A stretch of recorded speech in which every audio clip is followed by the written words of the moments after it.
자, 여러분, 연말에 아주 반가운 소식이 하나 전해졌습니다. 바로 NH농협은행에서 450명 정도, 굉장히 많이 뽑아주죠. 연말에 아주 우리에게 선물 같은 채용이 하나 올라왔어요.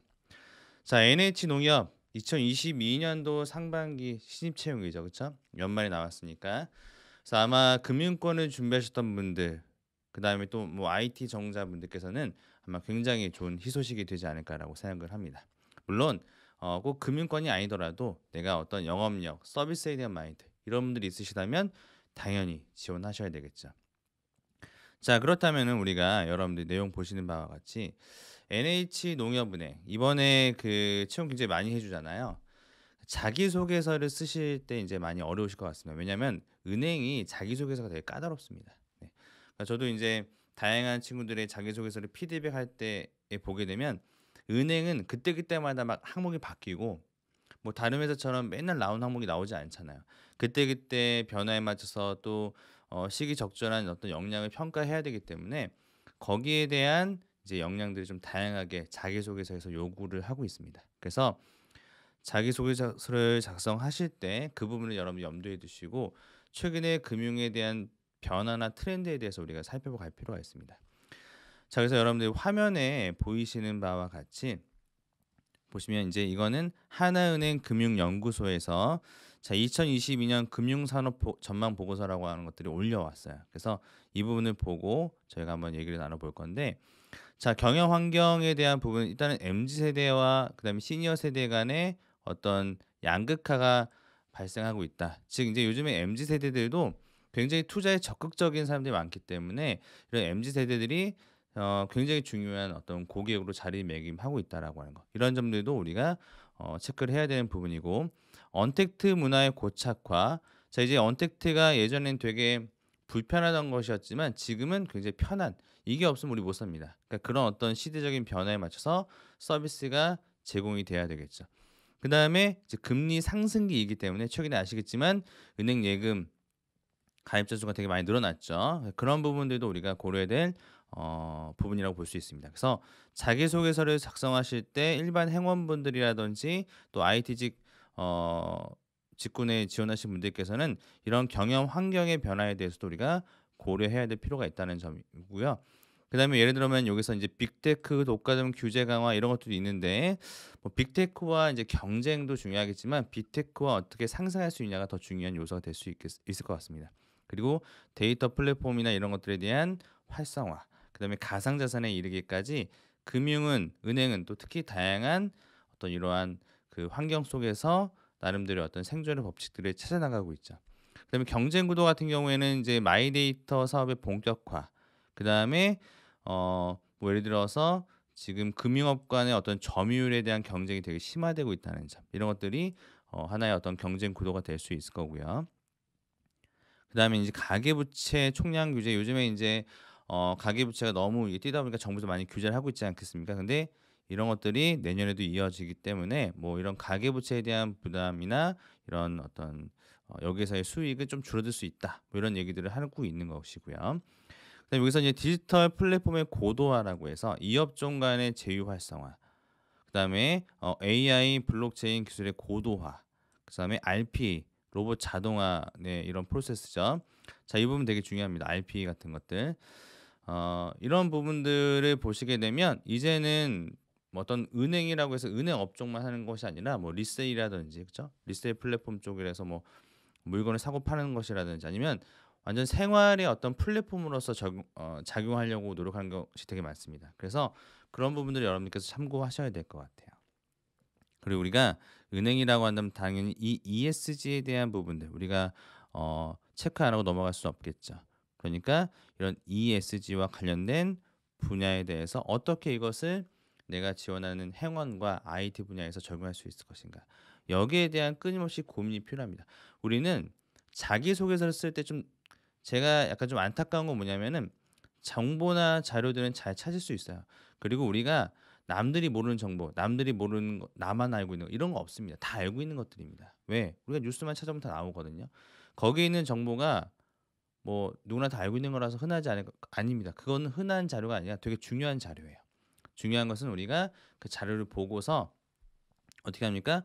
그냥 그거를 그냥 어떻게 활용해야 될지, 어떻게 우리가 이걸 가지고 자기소개서에 잘 녹여낼 수 있을지에 대한 부분들을 고민하지 않고 그냥 있는 거 보이는 그대로만 작성하기 때문에 문제가 되는 겁니다. 그래서 우리는 이러한 어떤 보고서를 보고 거기에 대한 인사이트를 뽑아내기 위해서 계속해서 이제 고민해 보는 거죠.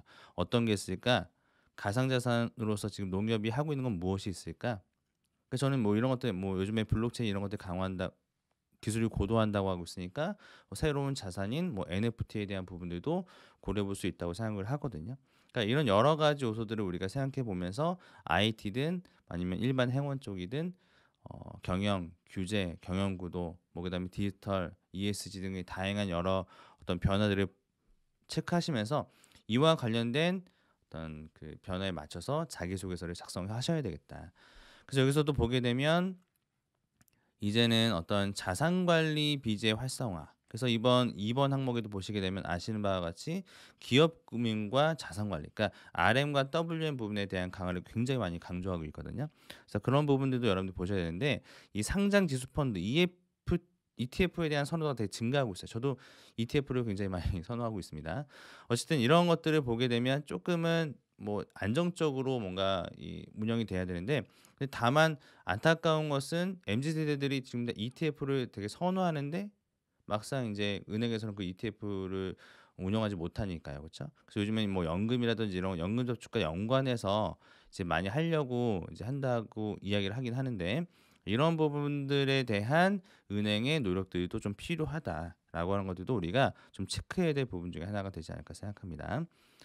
그래서 그리고 또 우리는 항상 이자 이익도 중요하지만 비이자 수익에 대한 부분들도 은행에서는 굉장히 중요한 포인트이기 때문에 비이자 수익을 어떻게 늘려나가면서 우리가 좀 성장할 수 있을까에 대한 고민들도 회원들도 좀 많이 해야 되는 고민들 중에 하나겠죠. 그다음에 새로운 어떤 신사업에 대한 부분들. 그러니까 전 여러분들이 그 은행에서는 굉장히 아이디어를 많이 제공해야 되거든요. 지금 당장 내가 할 수 있는 것도 중요하지만 앞으로 내가 입행해서 어떤 식으로 노력할 것인지에 대한 부분들을 잘 작성하는 것도 되게 중요한데, 뭐 마이데이터도 하고 헬스케어도 하고 핀테크 투자 활성화도 하고 이런 새로운 어떤 신규 사업의 기회를 활성화하고 있는 이 은행의 어떤 변화에 맞춰서 우리 거기에 맞는 아이디어도 제공해야 되고 거기에 맞는 나의 입행 후 활용 방안도 작성을 해야 되는 것이죠. 근데 우리가 이제 그런 부분들을 고려하지 않고 작성을 하게 되면 내 자기소개서가 뭐 한없이 그냥 초라해 보일 수밖에 없는 겁니다. 그래서 여러분들이 이 자료를 보시고 여기에서 여러분들이 인사이트를 얻어내서 그걸 바탕으로 자기소개를 쓰는 거, 이게 중요하다라는 말씀을 좀 드려보고 싶어요. 고민을 많이 해야 됩니다. 시간이 별로 없죠. 그런데 그러니까 이 강의, 이 영상을 통해서 여러분들께서 좀 참고를 하셨으면 좋을 것 같아요. 그다음에 은행도 보게 되면 지금 유동성이 굉장히 감소가 되고 있고 기업의 입장에서, 그렇죠? 그다음에 실적 개선. 그러니까 요즘에 코로나가 이제 거의 다 마무리가 되어 가면서 좀 내 기업의 어떤 실적이 좀 개선되고 있고, 또 직접 금융시장을 통한 자금 조달 이런 것들, 이제 주식 시장 이런 것도 의미하는 겁니다. 그래서 대출을 끼지 않더라도 기업이 지금 현재 좋은 상황이기 때문에 대출이 좀 줄어들 거다. 그래서 이제 기업 금융에서는 이런 부분들 좀 체크해야 될 필요가 있겠죠. 그다음에 중소기업 같은 경우에도 정책적인 어떤 자금의 점진적 축소로 인해서 증가세가 둔화될 것 같다. 중소기업에 대한 지원도 많이 했었는데 이제 그런 것들이 좀 축소될 것 같다. 그래서 은행에서 이런 것도 좀 고민해야 되는데, 그렇기 때문에 이제 한국형 뉴딜 2.0, 그다음에 친환경 디지털 신사업 분야의 중심의 어떤 설비 투자 증가세가 지속될 거니까 뭐 이런 거와 연관해서 친환경, 디지털 뭐 이런 것과 연관한 어떤 기업 금융의 방안, 또 기업 금융에 대한 어떤 전략들을 좀 생각해 보실 필요도 있지 않을까라고 생각합니다. 자, 그다음에 여러분 좀 넘어가서 또 녹색 금융의 확대 이런 부분도 좀 주목해 볼 필요가 있습니다. 그래서 그린 포트폴리오를 구축해 보자. 앞서 얘기했던 ESG와 연관해서 최근에 좀 은행들이 굉장히 강조하고 있는 부분 중에 하나인데, 뭐 ESG와 관련된 어떤 뭐 펀드 상품이라든지 뭐 ESG와 관련된 기업에 좀 대출을 좀 더 해준다든지 이런 부분들은 현재 나와 있는 어떤 가이드라인인데, 이런 것들 내용에 쓸 수 있습니다. 그렇죠?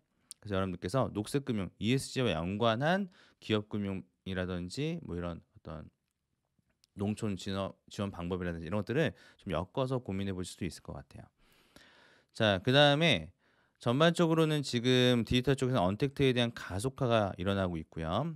빅테크 금융업의 진출이 좀 확대되고 있다. 근데 지금은 대부분 이제 대출도 하고 있고 여신 수신 업무들 위주로 하고 있지만 거기에 대해서 은행이 할 수 있는 건 뭡니까? 좀 더 기업에 대한 금융을 확대한다든지 자산 관리 영역이겠죠. 그래서 기업 금융과 자산 관리에 대한 강화는 어쩔 수 없는 흐름이에요. 왜냐? 빅테크가 지금 현재 못하고 있는 부분이고 은행이 잘할 수 있는 영역이거든요. 예. 그러니까 이 부분에 대해서 우리가 굉장히 많은 고민들을 해야 된다. ABCD 기반이라고 하게 되면 뭐 AI, 빅데이터, 클라우드, 디지털, 뭐 데이터 이런 거겠죠. 그래서 이런 ABCD 기반의 기술을 본격화한다. 그래서 사피 우대 채용 이런 것들도 여러분들 많이 이제 공개도 보셨을 텐데 기본적으로 이제 IT 관련된 역량을 좀 어느 정도 교육을 통해서 받았던 친구들 그런 친구들이면서도 인공지능, 뭐 빅데이터, 그다음에 클라우드 뭐 이런 어떤 분야에 대해서 나름대로 좀 경험이나 프로젝트 경험이 있으신 분들 이런 게 좀 좋겠죠. 그래서 신기술 분야에서 이제 IT 쪽에서는 ABC를 좀 고려한 프로젝트를 좀 많이 진행했던 경험이 좀 유리합니다. 그래서 그런 것들을 좀 어필하시면 좋을 것 같아요.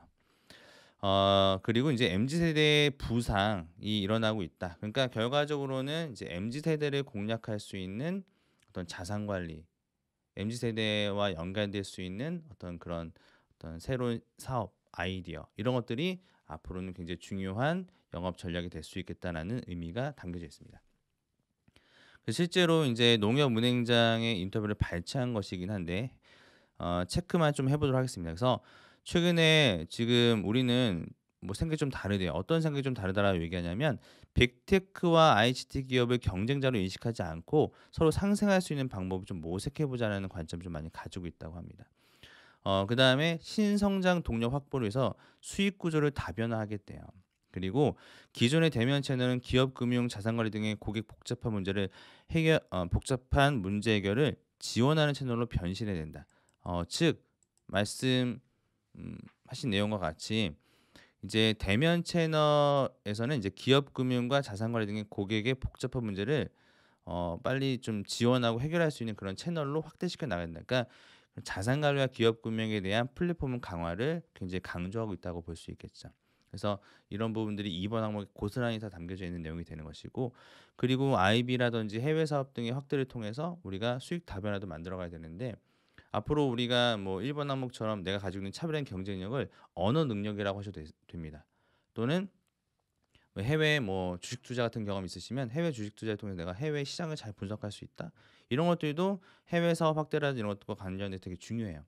농협도 보시는 바와 같이 지금 인도, 뭐 중국 북경, 홍콩, 뭐 베트남 이런 곳에서 해외 지점을 설립을 하려고 노력을 하고 있지 않겠습니까? 그러니까 이런 어떤 노력들은 장기적인 관점에서 여러분들이 NH농협은행에서 여러분이 가지고 있는 차별화된 경쟁력으로 자리매김할 수 있기 때문에 이런 점들의 역량을 갖고 계신 분들은 좀 같이 어필을 해줘도 좋을 것 같아요.